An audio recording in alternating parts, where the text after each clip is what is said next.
Assalamualaikum warahmatullahi wabarakatuh. Saya Muhammad Thorik Maulana dari PBSI Sore semester 4. Di sini saya akan sedikit menjelaskan tentang disleksia. Disleksia merupakan gangguan dalam proses belajar yang ditandai dengan kesulitannya membaca, kesulitan menulis, dan kesulitan mengeja. Penderita disleksia akan kesulitan dalam mengidentifikasi kata-kata yang diucapkannya, mengubah dari huruf menjadi kalimat. Itu penderita disleksia akan kesulitan. Namun pada dasarnya penyakit ini tidak mempengaruhi tingkat kecerdasan seseorang. Dia hanya saja kesulitan dalam membaca. Nah, secara umum disleksia itu yang pertama bisa diketahui kesulitan belajar membaca. Kemudian pada saat kemampuan bicara itu sangat lambat. Nah, milestone tercapai lebih lama.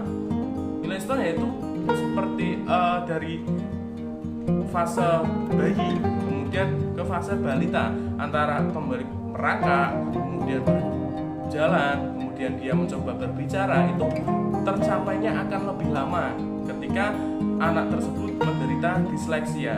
Kemudian mengalami kesulitan dalam koordinasi dan juga sulit konsentrasi dan mudah sakit.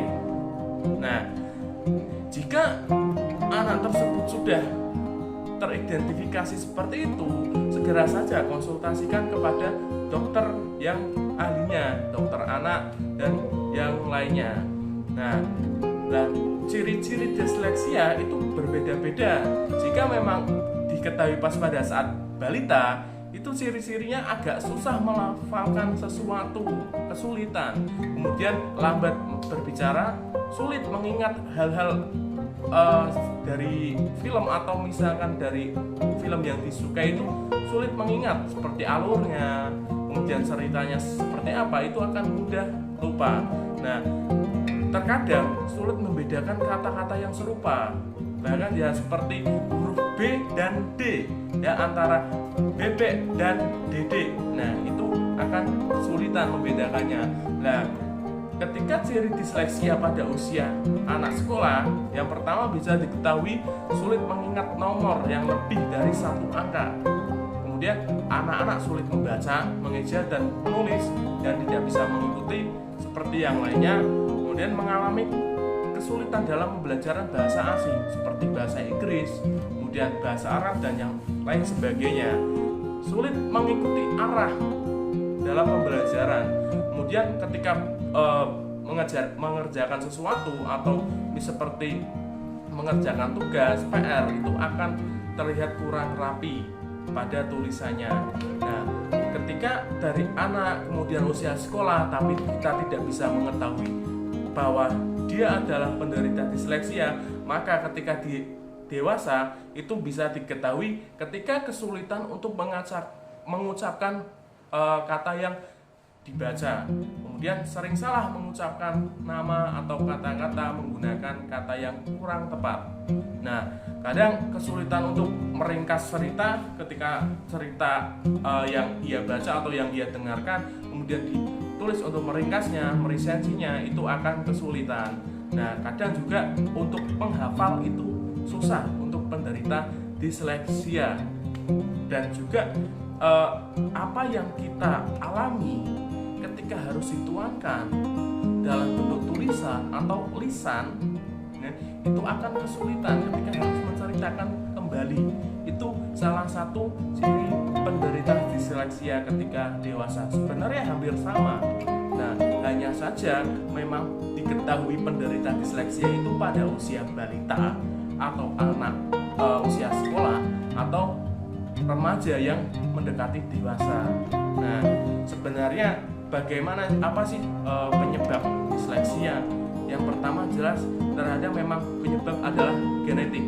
Nah, disleksia cacat yang memang penderita ibu atau ayah yang sudah mengalami disleksia, maka bisa jadi anak tersebut akan turun, ya, seperti itu. Kemudian cedera, terkadang kita juga ketika cedera jatuh, sistem saraf pusat otak itu akan akan terganggu, maka bisa juga itu menjadi penderita disleksia ya, seperti cedera otak, kemudian stroke atau trauma yang lainnya.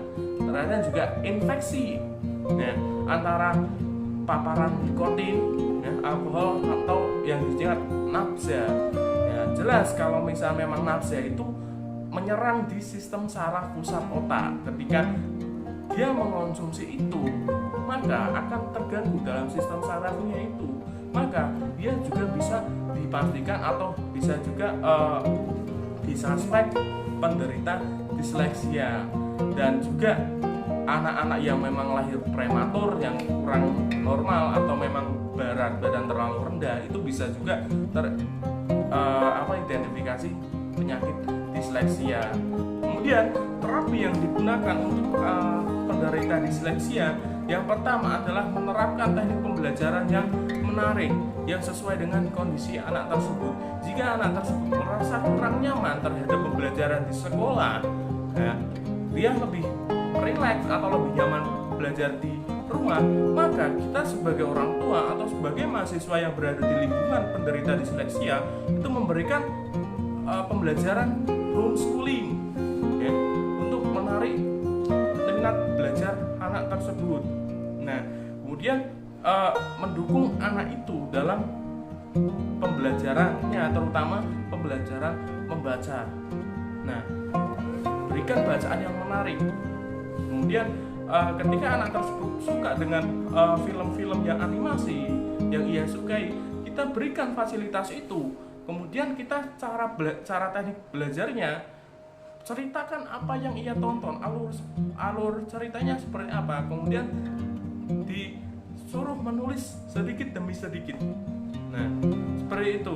Kemudian yang paling utama adalah sebagai orang tua harus memberikan kasih sayang kepada anak tersebut. Nah, karena pada dasarnya sih orang tua selalu sayang terhadap anaknya, tapi untuk penderita disleksia itu harus kita dukung, apresiasi terhadap usaha belajar anak tersebut, maka anak tersebut akan mengurangi mengurangi kesulitan dalam membaca, menulis dan juga mengeja. Ya, itu saja yang bisa saya sampaikan. Sekian, wassalamualaikum warahmatullahi wabarakatuh.